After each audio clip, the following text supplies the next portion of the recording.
નમસ્કાર વિદ્યાર્થી મિત્રો, મેથ્સ ટેકનો ચેનલમાં આપનું સ્વાગત છે। આજે આપણે ધોરણ 10 વિષય ગણિતમાં જે નવી સ્વાધ્યાયન પોથી આવી છે તેનું પ્રકરણ નંબર 1 વાસ્તવિક સંખ્યાઓ તેના તમામ પ્રશ્નોનું સોલ્યુશન જોઈશું। તો પ્રકરણ 1 વાસ્તવિક સંખ્યાઓ તેમાં સૌથી પહેલા છે વિભાગ એ, જેની સૂચના છે વિધાન સાચું બને તે રીતે યોગ્ય વિકલ્પ પસંદ કરો, જેમાં પ્રત્યેકનો એક ગુણ છે। જેમાં સવાલ નંબર 1 છે નાનામાં નાની અવિભાજ્ય અને નાનામાં નાની વિભાજ્ય સંખ્યાઓનો ગુસા કેટલો થાય। અહીંયા સૌથી કીધું છે નાનામાં નાની અવિભાજ્ય અને ત્યાર પછી નાનામાં નાની વિભાજ્ય, આ સંખ્યાનો ગુસ્સા આપણે મેળવવાનો છે। તો નાનામાં નાની અવિભાજ્ય સંખ્યા 2, ત્યાર પછી નાનામાં નાની વિભાજ્ય સંખ્યા 4 અને આ બંનેનો જો આપણે ગુસ્સા લેવી તો એ કેટલો મળે છે આપણને 2। તો વિકલ્પ બી 2 એનો જવાબ થશે। ત્યાર પછી પ્રશ્ન નંબર 2 183 અને 30 સંખ્યા માટે ગુસ્સા ગુણ્યા લસાની કિંમત કેટલી થાય। તો જે બે સંખ્યાનો ગુસ્સા અને એનો લસા અને એનોય ગુણાકાર કરવાનો, તો એ કેટલો થાય તો કે આ બે સંખ્યા જે આપી 183 અને 30 બંનેના ગુણાકાર જેટલી થાય। તો એ બંનેના ગુણાકારનો જવાબ આપણને કેટલો મળે છે 5490, એટલે વિકલ્પ ડી એનો જવાબ થશે। ત્યાર પછી આગળ જોઈએ પ્રશ્ન નંબર 3 ગુસા 140 અને 40 બરાબર ખાલી જગ્યા। તો 140 અને 40નો ગુસા જે છે એ કેટલો થશે 20 થશે, એટલે વિકલ્પ બી એનો જવાબ થશે। ત્યાર પછી છે પ્રશ્ન નંબર 4 પ્રત્યેક 3 ક્રમિક પૂર્ણાંકોનો ગુણાકાર ખાલી જગ્યા વડે વિભાજ્ય છે। તો તમે કોઈ પણ 3 ક્રમિક પૂર્ણાંકો વિચારો અને ત્યાર પછી એનો ગુણાકાર કરો તો એ ગુણાકાર હંમેશા 6 વડે વિભાજ્ય હશે। ત્યાર પછી 5મો પ્રશ્ન છે જો 65 અને 117ના ગુસાને 65m - 117 સ્વરૂપમાં લખી શકાય તો mની કિંમત જણાવો। અહીંયા જે 65 અને 117 છે એનો ગુસા મેળવવાનો છે અને એને આ સ્વરૂપમાં આપણે લખી શકીએ એવું કીધું છે। તો m બરાબર શું, તો સૌથી પહેલાં 65 અને 117 એનો ગુસા મેળવવો પડે, બરાબર। તો એનો ગુસા બંનેનો કેટલો થાય છે 13। ત્યાર પછી mની જગ્યાએ આપણે શું આવશે એ મેળવવાનું છે। તો આ જે છે 65m - 117, તો એના બરાબર આપણે 13 લખી નાખવાના। 65m - 117 બરાબર 13।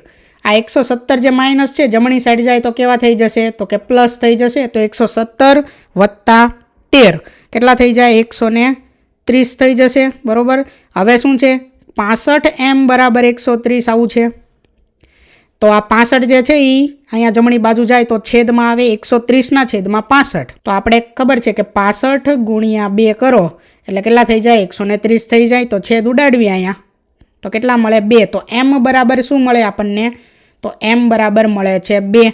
5મા પ્રશ્નનો જવાબ વિકલ્પ બી 2। આગળ જોઈએ સૂચના છે નીચેના વિધાનો ખરા છે કે ખોટા તે જણાવો, પ્રત્યેકનો એક ગુણ। તો જેમાં સૌથી પહેલા છે 6થો પ્રશ્ન 5m નો અંતિમ અંક 5 છે, તો આ વિધાન ખરું છે। ત્યાર પછી 7મો પ્રશ્ન છે પ્રત્યેક 3 ક્રમિક પૂર્ણાંકોનો ગુણાકાર 24 વડે વિભાજ્ય છે, તો આ વિધાન ખોટું છે। ત્યાર પછી 8મો પ્રશ્ન જો ગુસા ab બરાબર 18 તો લસા 48 શક્ય નથી, આ વિધાન સાચું છે। ત્યાર પછી 9મો પ્રશ્ન બે ક્રમિક પૂર્ણાંક સંખ્યાઓનો લસા હંમેશા 1 હોય, તો આ વિધાન ખોટું છે। ત્યાર પછી 10મો પ્રશ્ન પાઈ એ સમય સંખ્યા છે, તો આ વિધાન પણ ખોટું છે, બરોબર। ત્યાર પછી આગળ જોઈએ સૂચના આપેલી છે વિધાન સાચું બને તે મુજબ ખાલી જગ્યા પૂરો, પ્રત્યેકનો એક ગુણ। જેમાં પ્રશ્ન નંબર 11 છે 5005ના અવિભાજ્ય અવયવમાં ખાલી જગ્યા સંખ્યાઓ છે, તો કેટલી સંખ્યાઓ આવશે એમાં 4 સંખ્યાઓ આવશે। કઈ કઈ 5, 7, 143 અને 1001। ત્યાર પછી 12મો પ્રશ્ન સમય અને અસમય સંખ્યાઓના સરવાળા કે તફાવત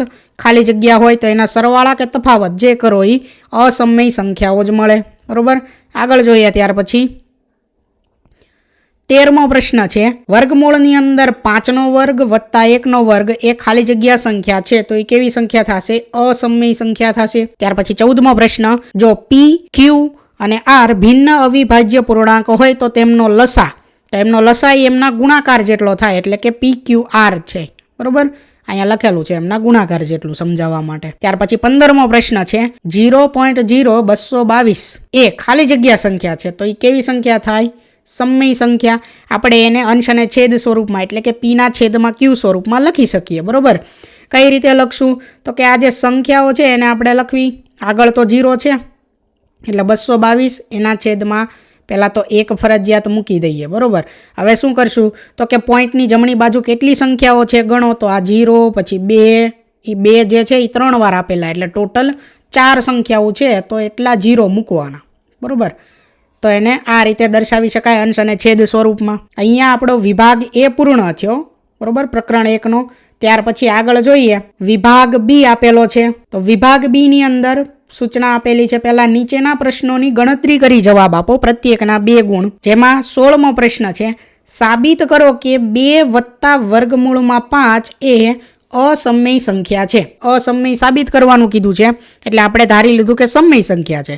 સમય સંખ્યા હોય તો એને આપણે એના છેદમાં બી સ્વરૂપમાં લખી શકીએ.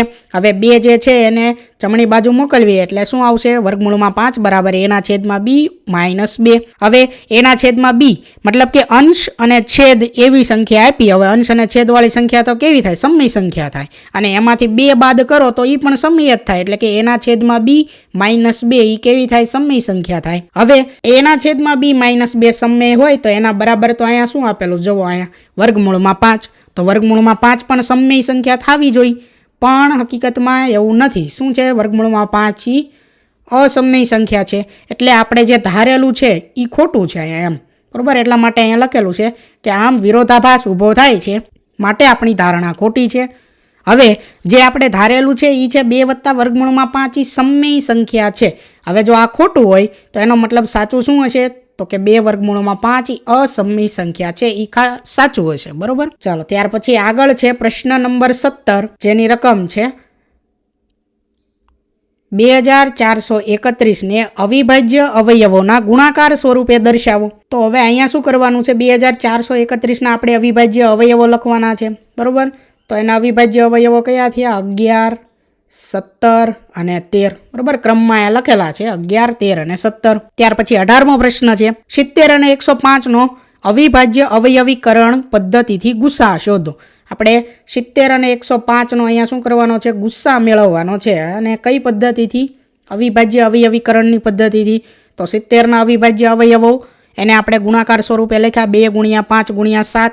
એવી જ રીતે 105ના અવયવોને પણ લખ્યા 3 × 5 × 7.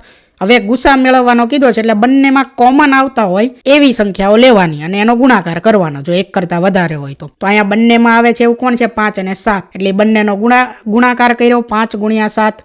તો ગુસ્સા આપણને 70 અને 105નો કેટલો મળ્યો છે? 35 મળ્યો, બરાબર. એ આપણો જવાબ થયો. ત્યાર પછી અહીંયા વિભાગ બી હવે પૂરો થાય છે અને વિભાગ સી આવશે ત્યાર પછી. તો એની સૂચના છે, નીચેના પ્રશ્નોના માગ્યા પ્રમાણે ગણતરી કરી જવાબ લખો. એમાં પ્રત્યેકના 3 ગુણ છે, જેમાં 19મો પ્રશ્ન છે, સાબિત કરો કે વર્ગમૂળમાં 3 અસમય સંખ્યા છે. તો સૌથી પહેલાં અહીંયા શું કરશું કે આપણે વિરોધી ધારવાનું છે, વિરુદ્ધ ધારવાનું છે. એટલે આપણે ધારી લેવાનું કે ધારો કે વર્ગમૂળમાં 3 અસમય સંખ્યા એવું સાબિત કરવાનું કીધું છે.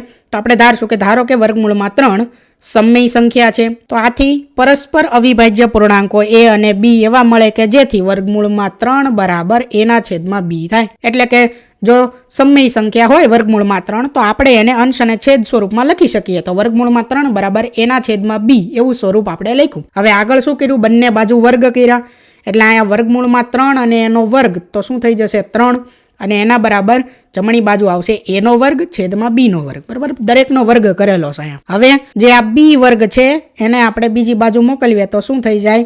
3b વર્ગ એના બરાબર એનો વર્ગ, બરાબર. એને વ્યવસ્થિત રીતે અહીંયા લખેલું છે એ વર્ગ બરાબર 3b વર્ગ. હવે અહીંયા શું આવ્યું? એનો મતલબ થયો કે 3 જે છે એ વર્ગ જે છે એનો અવયવ છે, બરાબર. એમ લખી શકાય. આ a વર્ગ બરાબર 3b વર્ગ, એનો મતલબ આ થયો કે 3 × b × b, બરાબર. આ એના અવયવો થયા એના.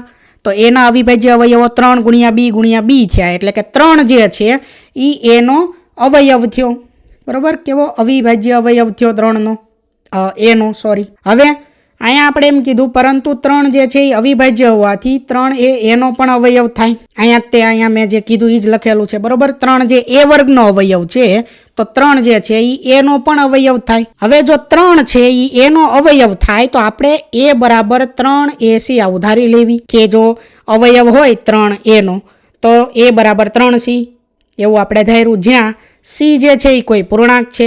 હવે ફરી પાછું આગળ જોયું એમ બંને બાજુ આપણે વર્ગ કર્યો તો એ વર્ગ બરાબર 3નો વર્ગ થયો 9 અને c વર્ગ. હવે આનો મતલબ શું થયો? a વર્ગ બરાબર 9c વર્ગ. જો આ a વર્ગ બરાબર 9c વર્ગ અને આગળ હજી એક આપેલું છે a વર્ગ બરાબર 3b વર્ગ અહીંયા.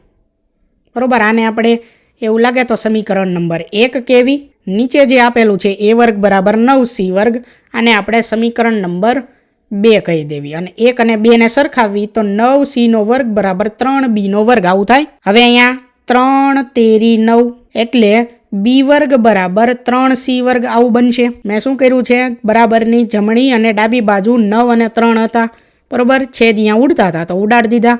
નહીંતર આપણે શું કરવું પડે કે જે 3 છે એને અહીંયા ડાબી બાજુ લાવવા પડે એટલે 9ના છેદમાં જાય પછી છેદ ઉડે. મેં ડાયરેક્ટ ત્યાંથી ઉડાડી દીધા છે. બરોબર, તો આપણને શું મળ્યું? અહીંયા b વર્ગ બરાબર 3c વર્ગ આવું મળ્યું. હવે એનો મતલબ શું થયો કે 3 જે છે એ b વર્ગનો અવયવ થયો. અહીંયા જમણી બાજુ આવ્યો એટલે બરોબર b વર્ગ બરાબર 3c વર્ગ એવું મળ્યું એટલે 3 છે એ bનો વર્ગ અવયવ છે. 3 જે છે એ b વર્ગનો અવયવ છે અને b વર્ગનો અવયવ હોય તો 3 જે છે એ bનો પણ અવયવ થાય. હવે અગાઉ જે છે એ આપણને શું મળ્યું કે 3 જે છે એ a નો અવયવ છે. અહીંયા જ આપણે લખ્યું જુઓ. અને અત્યારે શું મળ્યું આપણને? 3 જે છે એ bનો અવયવ છે. હવે આવું કઈ રીતે શક્ય બને? કારણ કે આપણે જે શરૂઆતમાં ધાર્યું ને એ શું ધાર્યું છે જુઓ તો કે a અને b પરસ્પર અવિભાજ્ય પૂર્ણાંકો છે. પરસ્પર અવિભાજ્ય પૂર્ણાંકોનો મતલબ થાય કે એ બંનેનો અવયવ એક જ સામાન્ય હોવો પડે બંનેમાં. બરોબર, મતલબ કે આપણે ઉદાહરણ તરીકે કહી શકવી કે એક કોઈ સંખ્યા આપણે 7 લેવી અને બીજી કોઈ સંખ્યા આપણે 11 લેવી. હવે આ બંનેમાં આપણે કોમન શું અવયવ આવે? તો કે બંનેનો કોમન અવયવ તો એક જ છે, એક આવે, બીજું કંઈ આવવું જોઈએ નહીં. બરોબર, તો બસ આ એની જેમ છે. a અને b એ એવા બે સંખ્યાઓ છે ધારેલી છે આપણે કે જેમાં સામાન્ય અવયવ એક જ હોવો પડે. પણ આપણને અહીંયા શું મળ્યો? 3 મળ્યો. બરોબર, કે a અને b નો સામાન્ય અવયવ અહીંયા કોણ મળ્યો? તો કે 3 મળ્યો. જેથી આપણી ધારણા કેવી છે?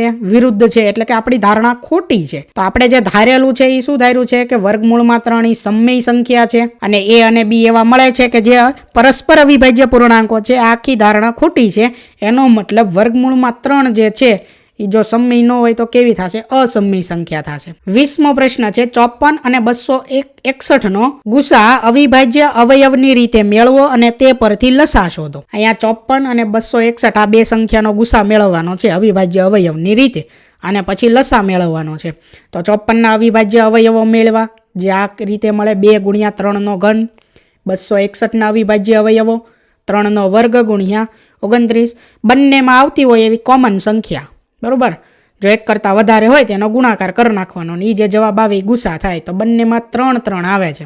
બરોબર, જુઓ આ એક વખત 3 આવ્યા, ત્યારબાદ આ બીજી વખત 3 આવ્યા એટલે 3નો વર્ગ એટલે કે ગુસ્સા જે મળ્યો એ કેટલો મળ્યો? 9 મળ્યો. હવે ગુસા આપણી પાસે છે ને લસા આપણે મેળવવો છે તો આપણી પાસે એક સૂત્ર છે. કયું સૂત્ર છે? ગુસા ગુણ્યા લસા બરાબર એ બે સંખ્યાઓનો ગુણાકાર. અહીંયા લખેલું છે સૂત્ર. હવે જે મેળવવાનું છે આપણે અહીંયા લસા મેળવવાનો છે તો એને કરતા બનાવી દેવી અને આ જે ગુસા છે એને જમણી બાજુ મોકલી દેવી તો છેદમાં વયા જશે. તો ગુસા આપણને કેટલો મળ્યો છે? 9 મળ્યો છે. બરોબર, એ અહીંયા મૂકી દેવી તો 54 ગુણ્યા 261ના છેદમાં 9 મળશે. છેદ ઉડાડવી તો જવાબ શું મળે છે? 1566. તો લસા જે મળે એ આપણને મળે 1566. 21મો પ્રશ્ન છે જો ગુસા 210,78 બરાબર 6 આપેલ હોય તો લસા 210,78 શોધો. મતલબ કે 210 અને 78નો ગુસા 6 થાય તો એનો લસા કેટલો થાય?